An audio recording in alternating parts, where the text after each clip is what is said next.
पूरी दुनिया घूम लो, लेकिन अगर मन स्थिर नहीं होगा तो मजा नहीं आएगा। मन ही खुशियों का कारण है। ऐसी सीख गौतम बुद्ध ने कई सालों पहले उस वक्त की पीढ़ी को क्यों दी थी?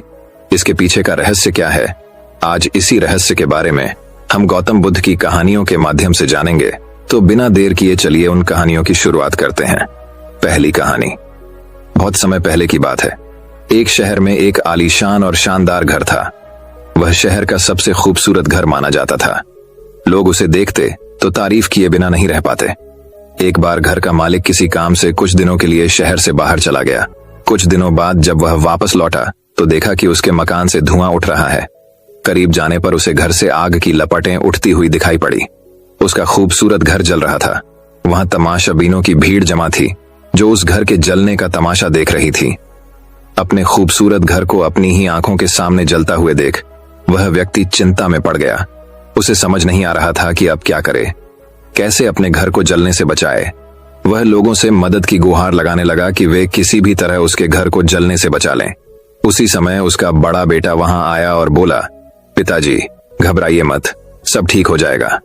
इस बात पर नाराज होता हुआ पिता बोला, कैसे न घबराऊं, मेरा इतना खूबसूरत घर जल रहा है। बेटे ने उत्तर दिया, पिताजी माफ कीजिएगा, एक बात मैं आपको अब तक बता नहीं पाया था। कुछ दिनों पहले मुझे इस घर के लिए एक बहुत बढ़िया खरीदार मिला था। उसने मेरे सामने मकान की कीमत की 3 गुनी रकम का प्रस्ताव रखा। सौदा इतना अच्छा था कि मैं इनकार नहीं कर पाया और मैंने आपको बिना बताए सौदा तय कर लिया। ये सुनकर पिता की जान में जान आई। उसने राहत की सांस ली और आराम से यूं खड़ा हो गया जैसे सब कुछ ठीक हो गया हो। अब वह भी अन्य लोगों की तरह तमाशाबीन बनकर उस घर को जलते हुए देखने लगा। तभी उसका दूसरा बेटा आया और बोला, पिताजी हमारा घर जल रहा है और आप हैं कि बड़े आराम से यहाँ खड़े होकर इसे जलता हुआ देख रहे हैं, आप कुछ करते क्यों नहीं? बेटा चिंता की बात नहीं है, तुम्हारे बड़े भाई ने यह घर बहुत अच्छे दाम पर बेच दिया है। अब ये हमारा नहीं रहा, इसलिए अब कोई फर्क नहीं पड़ता। पिता बोला, पिताजी भैया ने सौदा तो कर दिया था, लेकिन अब तक सौदा पक्का नहीं हुआ है, अभी हमें पैसे भी नहीं मिले हैं। अब बताइए इस जलते हुए घर के लिए कौन पैसे देगा? यह सुनकर पिता फिर से चिंतित हो गया और सोचने लगा कि कैसे आग की लपटों पर काबू पाया जाए। वह फिर से पास खड़े लोगों से मदद की गुहार लगाने लगा। तभी उसका तीसरा बेटा आया और बोला, पिताजी घबराने की सच में कोई बात नहीं है, मैं अभी उस आदमी से मिलकर आ रहा हूं जिससे बड़े भाई ने मकान का सौदा किया था। उसने कहा है कि मैं अपनी जुबान का पक्का हूं। मेरे आदर्श कहते हैं कि चाहे जो भी हो जाए अपनी जुबान पर कायम रहना चाहिए, इसलिए अब जो हो जाए, जबान दी है तो घर जरूर लूंगा और उसके पैसे भी दूंगा। पिता फिर से चिंता मुक्त हो गया और घर को जलते हुए देखने लगा। मित्रों, इस कहानी से हमें यह सीख मिलती है, एक ही परिस्थिति में व्यक्ति का व्यवहार भिन्न भिन्न हो सकता है और यह व्यवहार उसकी सोच के कारण होता है। उदाहरण के लिए जलते हुए घर के मालिक को ही लीजिए।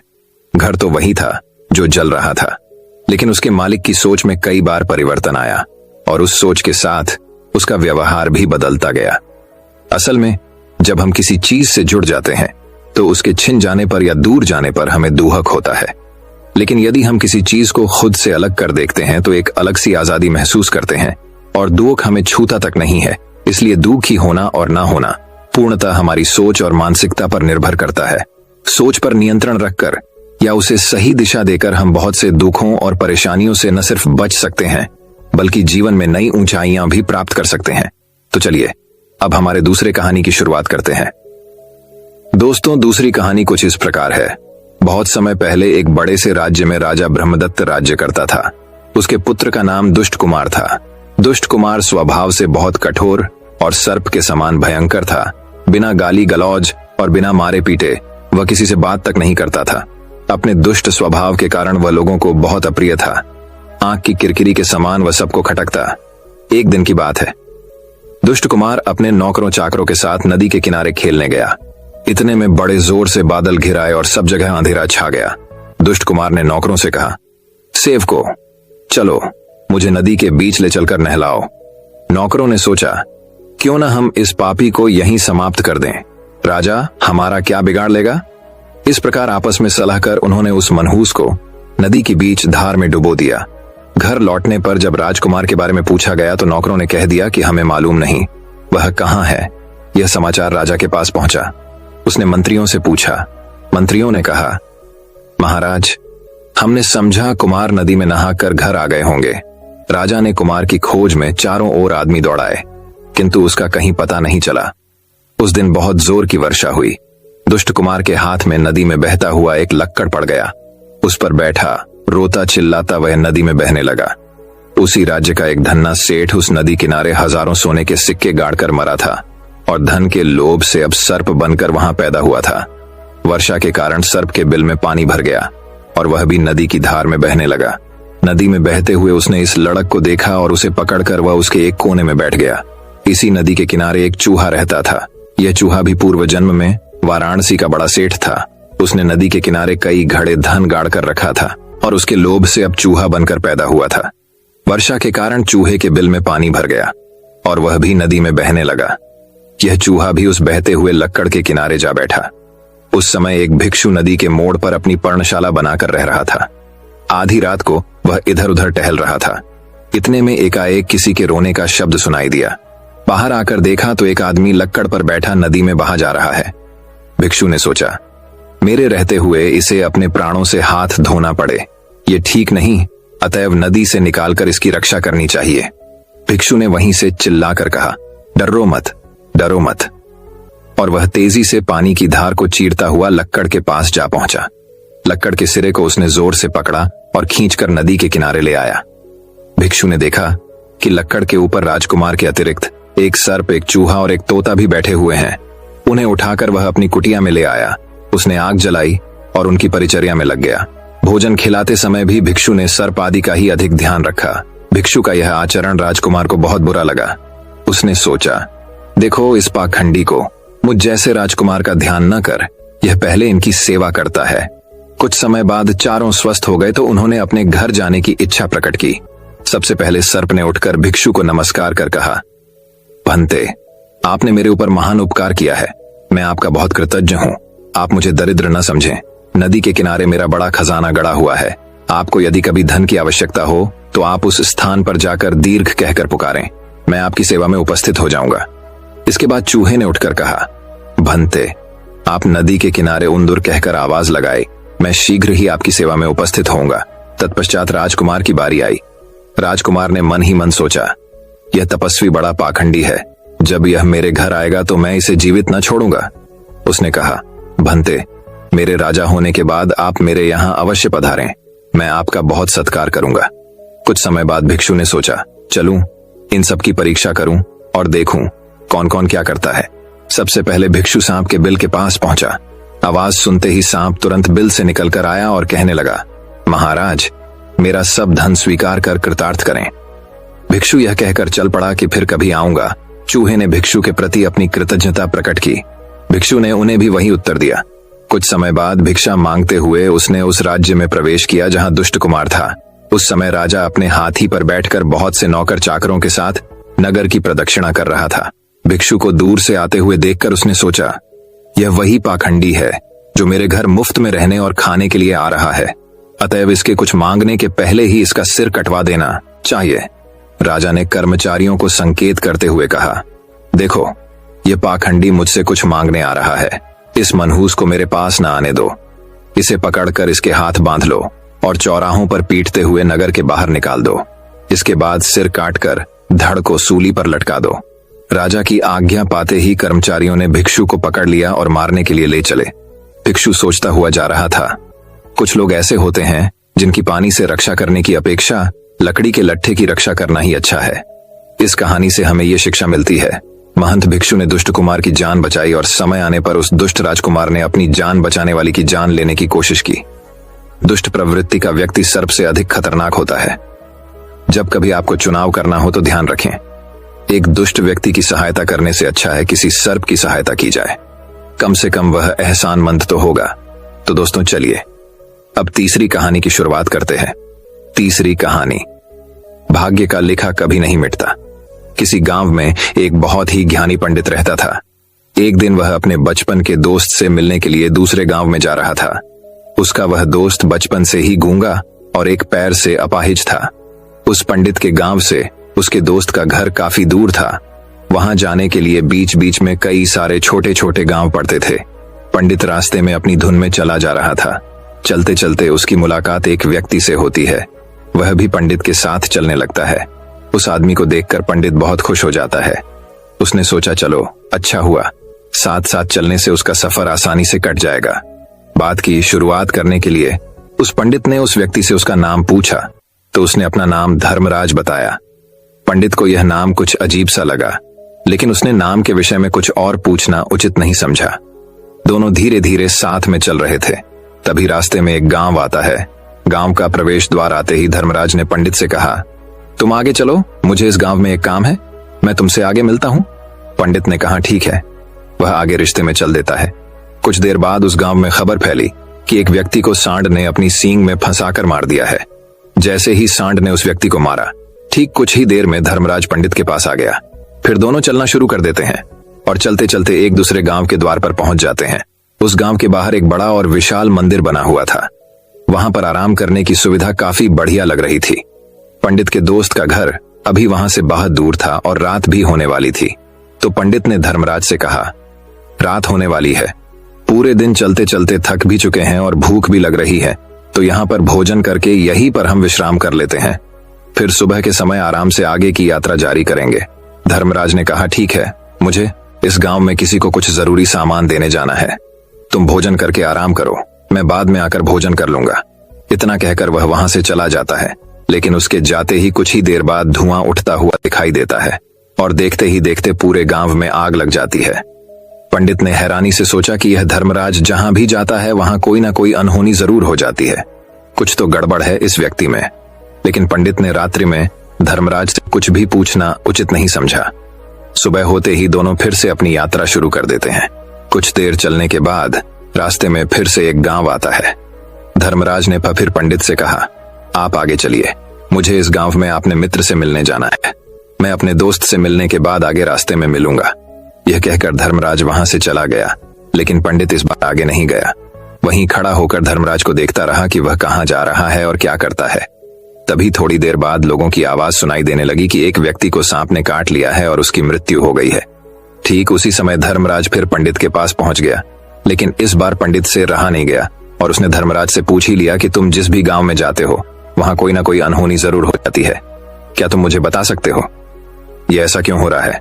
धर्मराज ने कहा, पंडित जी आप तो मुझे बहुत ज्ञानी मालूम पड़े थे, इसीलिए मैं आपके साथ चलने लगा था, क्योंकि ज्ञानियों का साथ बहुत अच्छा होता है, परंतु आप अभी तक समझ नहीं पाए कि मैं कौन हूँ। पंडित ने कहा, मैं समझ गया हूँ, लेकिन मुझे कुछ शंका है, अगर आप ही अपना उपयुक्त परिचय दे दें तो मेरे लिए आसानी होगी। तब धर्मराज ने जवाब दिया कि मैं यमदूत हैं और यमराज की आज्ञा से उन लोगों के प्राण हरण करता हूं जिनकी उम्र पूरी हो चुकी है। हालांकि पंडित को पहले से ही इस बात की आशंका थी, फिर भी धर्मराज के मुंह से ये बातें सुनकर वह घबरा गया। लेकिन वह हिम्मत करके पूछता है कि अगर तुम सच में यमदूत हो तो मुझे बताओ, अगली मृत्यु किसकी है? धर्मराज ने जवाब दिया, अगली मृत्यु तुम्हारे उसी मित्र की है जिससे तुम मिलने जा रहे हो, और उसकी मृत्यु का कारण भी तुम ही बनोगे। ये बात सुनकर पंडित सहम गया और सोच में पड़ गया कि अगर सच में यह धर्मराज यमदूत हुआ तो उसकी बात भी सच होगी और उसके कारण मेरे बचपन के सबसे अच्छे मित्र की मृत्यु हो जाएगी। तो सबसे अच्छा तो यही होगा कि मैं अपने मित्र से मिलने ही ना जाऊं, कम से कम मैं उसकी मृत्यु का कारण तो नहीं बनूंगा। धर्मराज ने मुस्कुराते हुए कहा, तुम जो सोच रहे हो वो सब मुझे पता है, मगर तुम्हारे अपने मित्र से मिलने ना जाने से नियति नहीं बदल जाएगी। तुम्हारे मित्र की मृत्यु तो निश्चित है और वह अगले कुछ ही पलों में घटित होने वाली है। महाकाल के मुंह से ऐसी बातें सुनकर पंडित को झटका लगा, क्योंकि महाकाल ने पंडित के मन की बातें पढ़ ली थी, जो कि एक सामान्य व्यक्ति के लिए संभव नहीं है। अब पंडित को विश्वास हो गया कि यह धर्मराज सचमुच में यमदूत ही हैं। जब पंडित को यह पूर्ण विश्वास हो गया कि धर्मराज जी यमदूत हैं तो वह घबरा गया। वह अपने मित्र की मृत्यु का कारण नहीं बनना चाहता था, इसलिए वह पलटकर अपने गांव की तरफ वापस जाने लगा। लेकिन जैसे ही पंडित वापस जाने के लिए मुड़ा, उसने देखा कि उसका मित्र तेजी से उसकी तरफ चला आ रहा है, जो कि पंडित को देखकर अत्यंत प्रसन्न दिखाई पड़ रहा था। अपने मित्र के आने की गति को देखकर पंडित को ऐसा लगा कि जैसे उसका मित्र काफी देर से उसका ही पीछा कर रहा है। लेकिन वह बचपन से ही गूंगा था और एक पैर से लंगड़ा भी था, इसलिए ना तो वह पंडित को आवाज देकर रोक पाया था और ना ही उस तक पहुंच पा रहा था। लेकिन जैसे ही वह पंडित के पास पहुंचा, अचानक ही जमीन पर गिर पड़ा और उसकी मृत्यु हो गई। पंडित हक्का बक्का होकर धर्मराज की ओर देखने लगा, जैसे कि वह पूछना चाह रहा हो कि आखिर क्या हुआ। धर्मराज पंडित के मन में उठ रहे प्रश्नों को समझ गया और बोला, तुम्हारे मित्र ने पिछले गांव में ही तुम्हें देख लिया था और वे वहीं से ही तुम्हारा पीछा कर रहा था, लेकिन गूंगा और लंगड़ा होने की वजह से वह तुम तक नहीं पहुंच पाया। उसने अपनी पूरी ताकत लगाकर तुम तक पहुंचने का प्रयास किया, लेकिन बुढ़ापे में बचपन जैसी ताकत नहीं होती, इसलिए हार्ट अटैक होने के कारण उसकी मृत्यु हो गई, क्योंकि वह तुमसे मिलने के लिए अपनी सीमाओं को तोड़कर तुम्हारे पीछे भाग रहा था।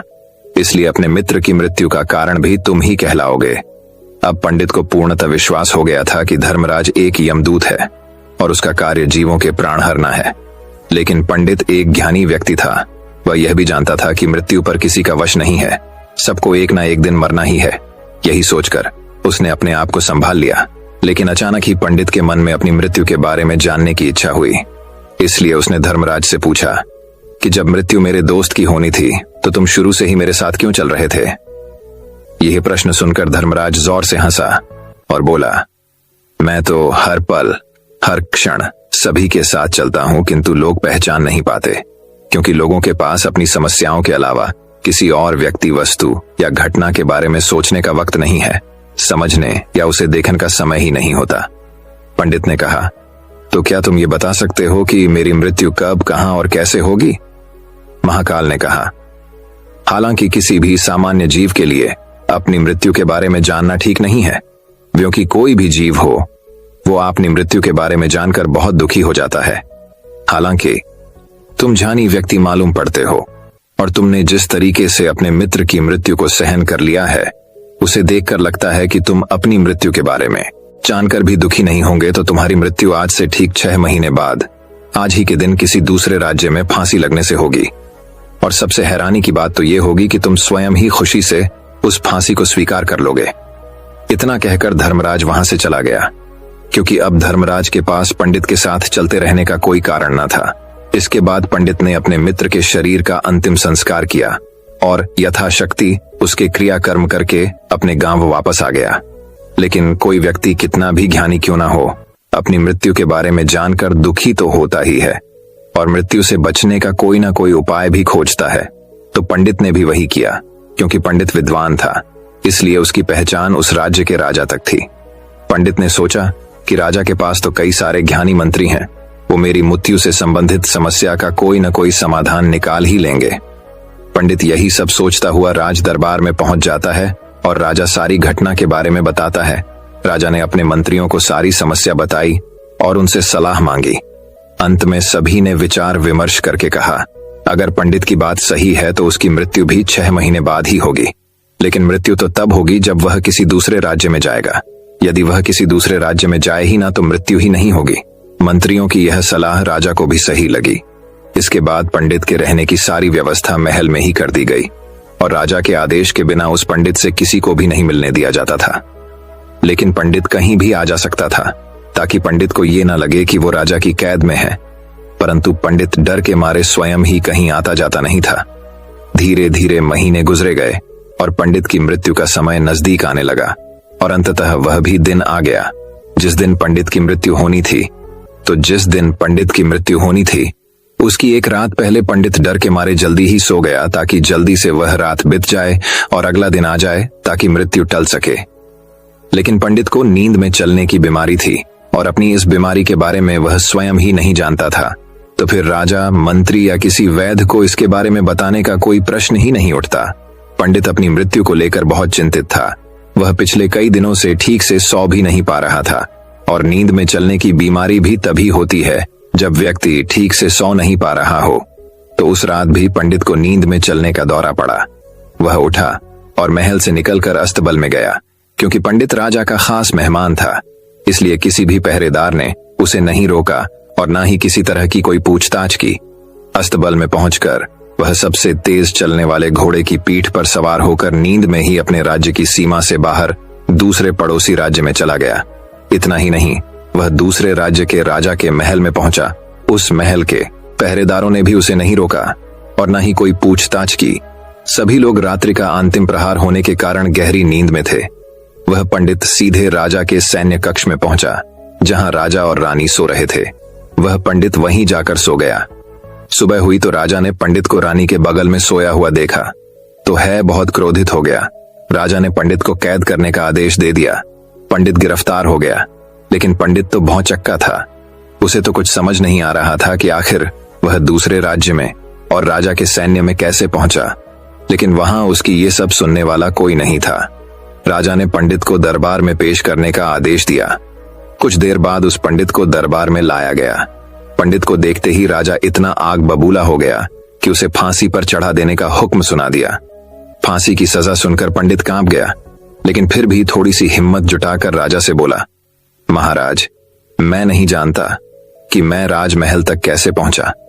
मैं यह भी नहीं जानता हूं कि आपके सैन्य कक्ष तक में कैसे आया और आपके महल के किसी पहरेदार या सैनिक ने मुझे रोका क्यों नहीं। लेकिन मैं इतना जरूर जानता हूं कि आज मेरी मृत्यु होनी थी और वो होनी भी जा रही है। राजा को यह बात थोड़ी अजीब लगी। उसने पंडित से पूछा, तुम्हें कैसे पता कि आज तुम्हारी मृत्यु होनी है?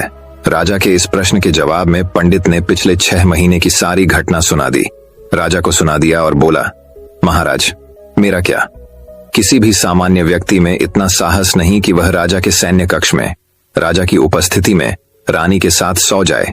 राजा को पंडित की बात में थोड़ा तर्क दिखाई पड़ा, परंतु उसने सोचा कि यह मृत्यु से बचने के लिए धर्मराज और उसके द्वारा अपनी मृत्यु की भविष्यवाणी की कहानी बना रहा है।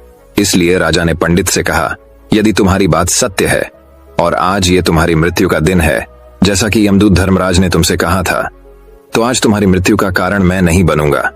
लेकिन यदि तुम्हारी बात झूठी निकली तो निश्चित ही आज तुम्हारी मृत्यु का दिन होगा, क्योंकि जिस राज्य से पंडित आया था उस राज्य का राजा इस राजा का मित्र था।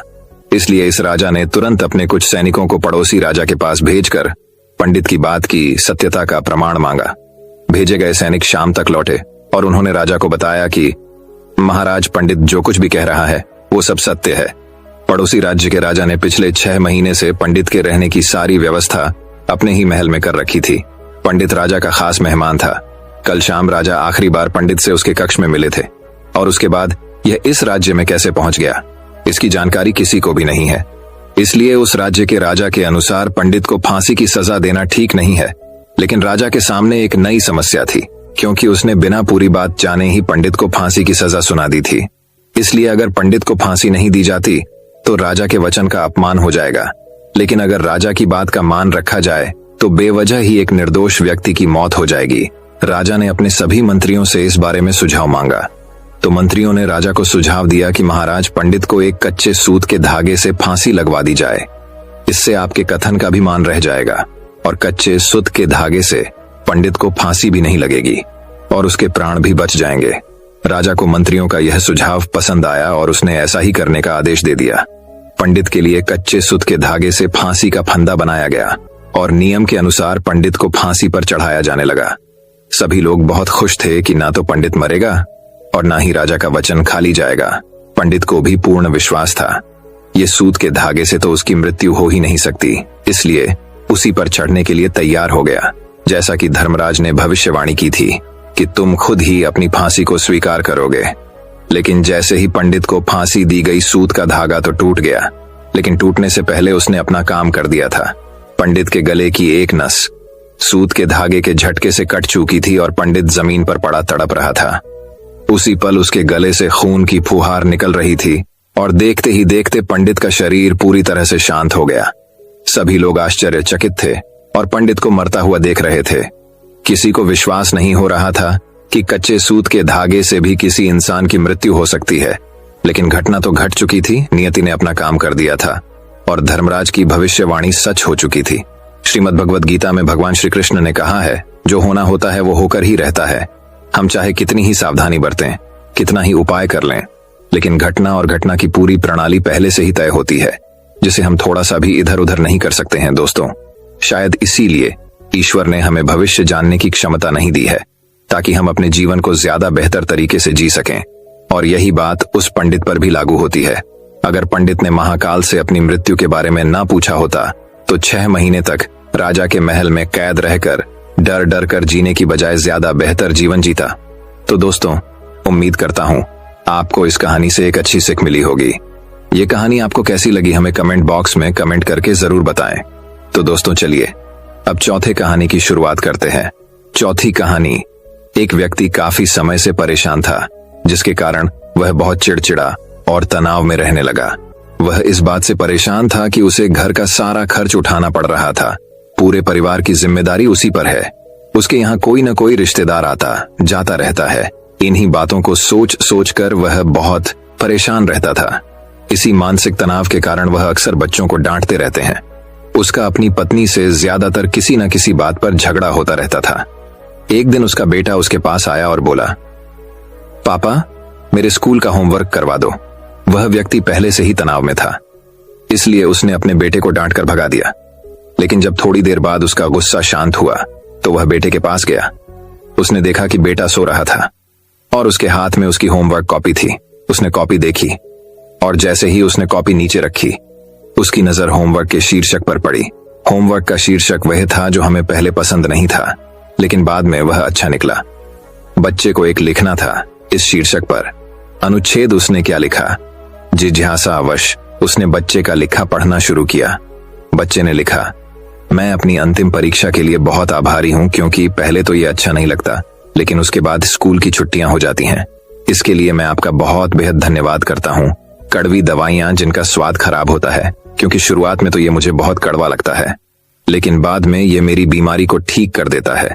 मुझे सुबह जगाने के लिए मैं उस अलार्म घड़ी को धन्यवाद देता हूँ। वह हर सुबह मुझे बताता है कि मैं जीवित हूँ। मैं भगवान को भी धन्यवाद देता हूँ, जिन्होंने मुझे इतना अच्छा पिता दिया, क्योंकि शुरू में मुझे उनकी डांट बुरी लगती थी, लेकिन वह मेरे लिए खिलौने लाते थे, मुझे घुमाने ले जाते थे और अच्छी चीजें खिलाते थे। और मुझे खुशी है कि मेरे पास पिता हैं, क्योंकि मेरे दोस्त सोहन के पिता नहीं हैं। बच्चे का होमवर्क पढ़ने के बाद वह व्यक्ति उठा तो अचानक उसका मन बदल गया। बच्चे द्वारा लिखे गए शब्द उसके दिमाग में बार बार घूम रहे थे। खासकर उसकी आखिरी पंक्ति ने उसकी नींद उड़ा दी। फिर वह व्यक्ति चुपचाप बैठ गया और उसने उसकी परेशानियों के बारे में लिखना शुरू कर दिया। मुझे घर के सभी खर्चों का ध्यान रखना है। इसका मतलब है कि मेरे पास एक घर है और भगवान की कृपा से मैं उन लोगों से बेहतर स्थिति में हूं जिनके पास घर नहीं है। मुझे पूरे परिवार की जिम्मेदारी उठानी पड़ती है।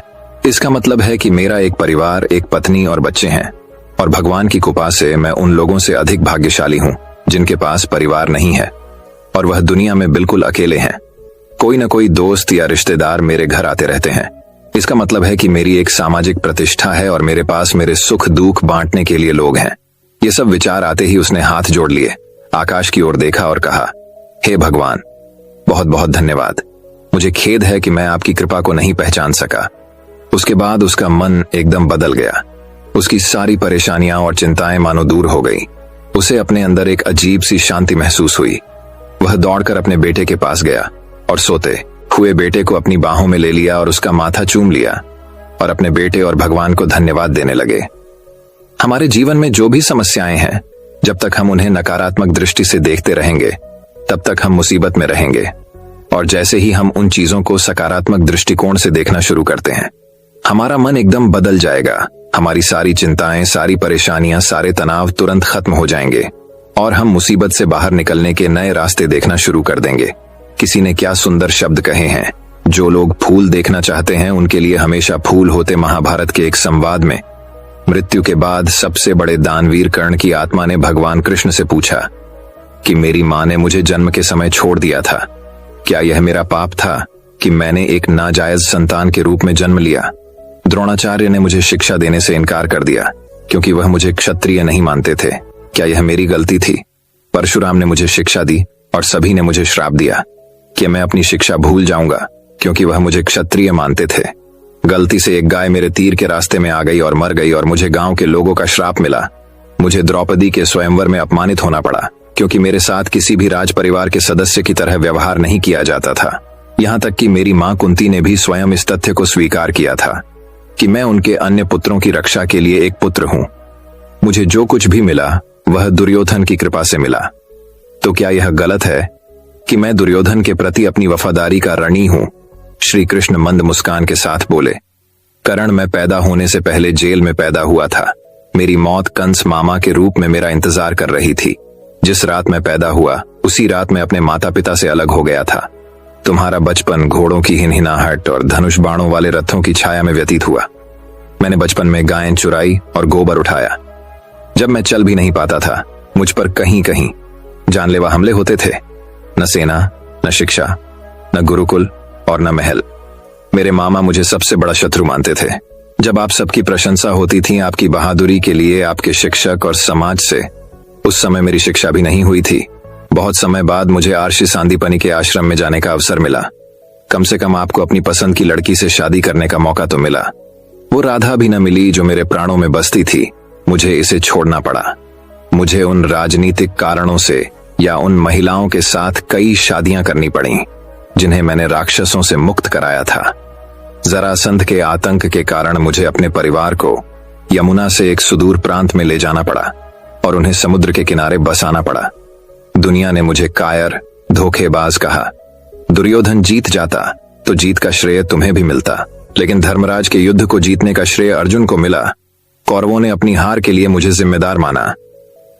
हे कर्ण, किसी का भी जीवन चुनौतियों से मुक्त नहीं है। हर किसी के जीवन में सब कुछ ठीक नहीं होता है। समस्या केवल यह है कि हर कोई अपनी समस्या को सबसे बड़ा मानता है। क्या सच है, क्या उचित है, यह हम अपनी आत्मा की आवाज से निर्धारित करते हैं। इससे कोई फर्क नहीं पड़ता कितनी बार हमारे साथ गलत व्यवहार किया जाता है। इससे कोई फर्क नहीं पड़ता कि कितनी बार हमारा अपमान किया जाता है। कोई फर्क नहीं पड़ता कि कितनी बार हमारे अधिकारों का हनन होता है। लेकिन फर्क सिर्फ इतना है कि हम उन सभी से कैसे निपटते हैं।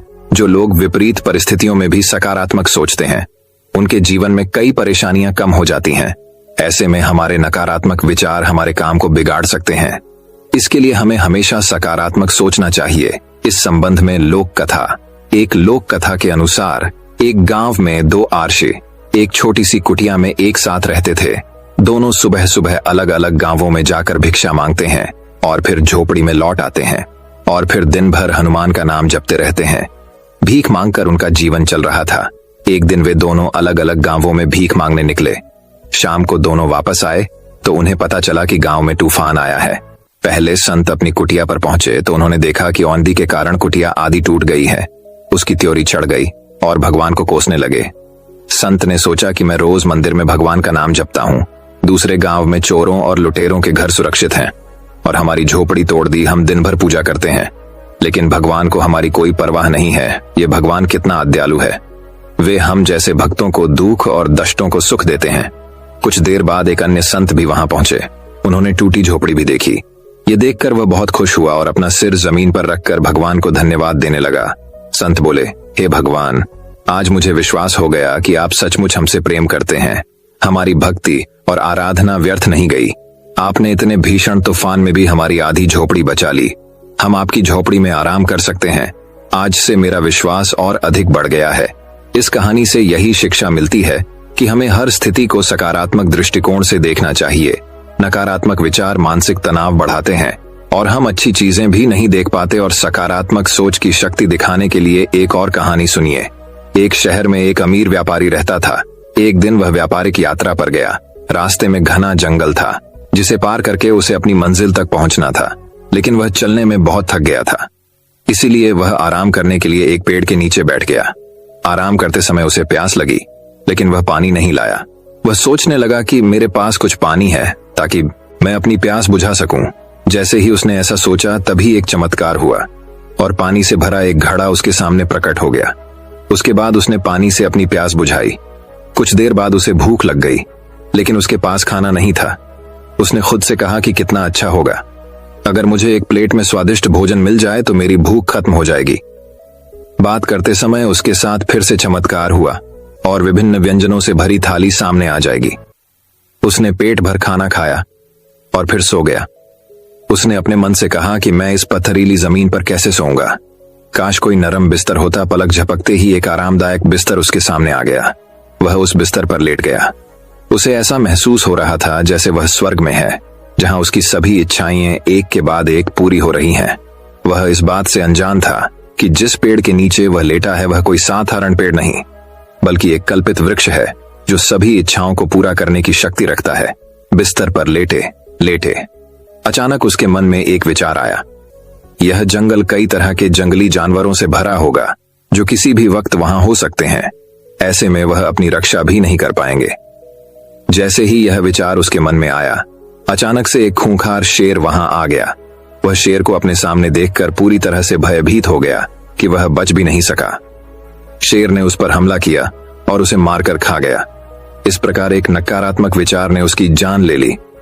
इसीलिए कहा जाता है कि मनुष्य अपने विचारों से प्रभावित होता है। सकारात्मक विचार हमेशा सकारात्मक परिणाम देते हैं, इसलिए हमेशा सकारात्मक सोच रखें। गौतम बुद्ध ने कहा है कि ब्रह्मांड की सारी शक्ति पहले से ही हमारी है। हम ही हैं जो अपनी आंखों पर पट्टी बांध लेते हैं और फिर रोते हैं कि कितना अंधेरा है। और जहां तक खुशी की बात है तो ये कोई खुशी नहीं है, बल्कि ये हमारे अपने कार्यों से आता है। तो दोस्तों चलिए अब 5वीं कहानी की शुरुआत करते हैं। 5वीं कहानी, गौतम बुद्ध से सीखें खुद को। एक बार गौतम बुद्ध एक शहर में प्रवास कर रहे थे। उनके साथ कुछ शिष्य भी थे। एक दिन उनके शिष्य शहर में घूमने के लिए निकले। वे शहर में घूम ही रहे थे कि तभी शहर के कुछ लोगों ने उन्हें अपशब्द कहे। उनके बुरे शब्दों को सुनकर शिष्यों को बहुत बुरा लगा और वे वापस लौट गए। बुद्ध ने देखा कि शहर से लौटकर आए उनके सभी शिष्य बहुत क्रोध में दिखाई दे रहे हैं। उन्होंने शिष्यों से पूछा, क्या बात है, आप इतने तनाव में क्यों हैं? तभी एक शिष्य क्रोध में बोला, हमें यहां से तुरंत चलना चाहिए। जब हम बाहर शहर में घूमने गए थे तो यहाँ के लोगों ने बिना वजह हमें बहुत बुरा भला कहा। जिस जगह हमारा सम्मान नहीं हो वहां हमें नहीं रहना चाहिए। बुद्ध ने कहा, क्या किसी और जगह तुम अच्छे व्यवहार की अपेक्षा रखते हो? दूसरे शिष्य ने कहा, इस शहर से तो अच्छे लोग ही होंगे। तब गौतम बुद्ध बोले, किसी जगह को सिर्फ इसलिए छोड़ देना ठीक नहीं कि वहां के लोग बुरा व्यवहार करते हैं। हमें तो कुछ ऐसा करना चाहिए कि जिस स्थान पर भी जाएं, उस स्थान को तब तक नहीं छोड़े जब तक अपनी अच्छाइयों से वहां के लोगों को सुधार न दे। हम जिस भी स्थान पर जाएं, वहां के लोगों का कुछ न कुछ भला करके ही वापस लौटें। बुद्ध ने कहा, जिस प्रकार युद्ध में बढ़ता हुआ हाथी चारों तरफ के तीर सहते हुए भी आगे बढ़ता जाता है, ठीक उसी तरह उत्तम व्यक्ति भी दूसरों के अपशब्दों को सहते हुए अच्छे कार्य करता रहता है। खुद को वश में करने वाले प्राणी से उत्तम कोई और नहीं हो सकता। बुद्ध की बात शिष्यों को अच्छी तरह से समझ में आ गई और उन्होंने वहां से जाने का इरादा त्याग दिया। तो दोस्तों चलिए अब 6ठी कहानी की शुरुआत करते हैं। 6ठी कहानी, मोची का लालच। किसी गांव में एक धनी सेठ रहता था। उसके बंगले के पास एक जूते सिलने वाले गरीब मोची की छोटी सी दुकान थी। उस मोची की एक खास आदत थी कि जो जब भी जूते सिलता तो भगवान के भजन गुनगुनाता रहता था। लेकिन सेठ ने कभी उसके भजनों की तरफ ध्यान नहीं दिया। एक दिन सेठ व्यापार के सिलसिले में विदेश गया और घर लौटते वक्त उसकी तबीयत बहुत खराब हो गई। लेकिन पैसे की कोई कमी तो थी नहीं, सो देश विदेशों से डॉक्टर, वैद्य, हकीमों को बुलाया गया, लेकिन कोई भी सेठ की बीमारी का इलाज नहीं कर सका। अब सेठ की तबीयत दिन प्रतिदिन खराब होती जा रही थी। वह चल फिर भी नहीं पाता था।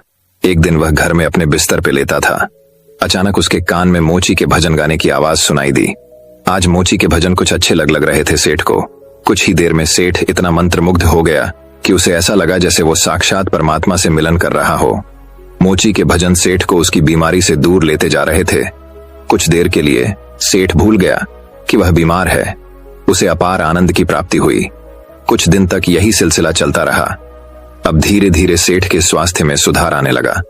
एक दिन उसने मोची को बुलाया और कहा, मेरी बीमारी का इलाज बड्ढे बड्ढे डॉक्टर नहीं कर पाए, लेकिन तुम्हारे भजन ने मेरा स्वास्थ्य सुधार दिया है। लो 1000 रुपये इनाम।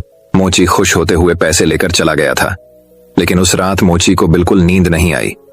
वो सारी रात यही सोचता रहा कि इतने सारे पैसों को कहां छुपा कर रखूं और इनसे क्या क्या खरीदना है। इसी सोच की वजह से वो इतना परेशान हुआ कि अगले दिन काम पे भी नहीं जा पाया। अब भजन गाना तो जैसे वो भूल ही गया था। मन में खुशी थी पैसे की। अब तो उसने काम पर जाना ही बंद कर दिया और धीरे धीरे उसकी दुकानदारी भी चौपट होने लगी। है इधर सेठ की बीमारी फिर से बढ़ती जा रही थी। एक दिन मोची सेठ के बंगले में आया और बोला, सेठ जी, आप अपने ये पैसे वापस रख लीजिए। इस धन की वजह से मेरा धंधा चौपट हो गया। मैं भजन गाना ही भूल गया। इस धन ने तो मेरा परमात्मा से नाता ही तो ढहवा दिया। मोची पैसे वापस करके फिर से अपने काम में लग गया। मित्रों, ये एक कहानी मात्र नहीं है, ये एक सीख है कि किस तरह हम पैसों का लालच हमको अपनों से दूर ले जाता है। हम भूल जाते हैं कि कोई ऐसी शक्ति भी है जिसने हमें बनाया है। आज के माहौल में ये सब बहुत देखते को मिलता है। लोग 24 घंटे सिर्फ जॉब की बात करते हैं, बिजनेस की बात करते हैं, पैसों की बात करते हैं। हालांकि धन जीवन यापन के लिए बहुत जरूरी है, लेकिन उसके लिए अपने अस्तित्व को भूल जाना मूर्खता ही है। आप खूब पैसा कमाइए, लेकिन साथ ही साथ अपने माता पिता की सेवा करिए। दूसरों के हित की बातें सोचिए और भगवान का स्मरण करिए। यही इस कहानी की शिक्षा है। दोस्तों, मैं उम्मीद करता हूं कि यह कहानी सुनने से आपके जीवन में अच्छे बदलाव आए होंगे। आपको इस वीडियो से क्या सीखने मिला ये कमेंट करके जरूर बताइए और अपने परिवार, दोस्तों या आपके करीबी इंसान के साथ ये कहानी शेयर करके उन्हें भी इस ज्ञान से परिचित करवाए। बाकी अगर आपको ये वीडियो दिल से अच्छी लगी हो तभी इस वीडियो को लाइक कर देना और आपने अब तक इस चैनल को सब्सक्राइब न किया हो तो चैनल को सब्सक्राइब भी जरूर कर देना। आपका हर दिन शुभ हो और खुशियों से आपका जीवन भरा रहे। धन्यवाद। नमो बुद्धाय।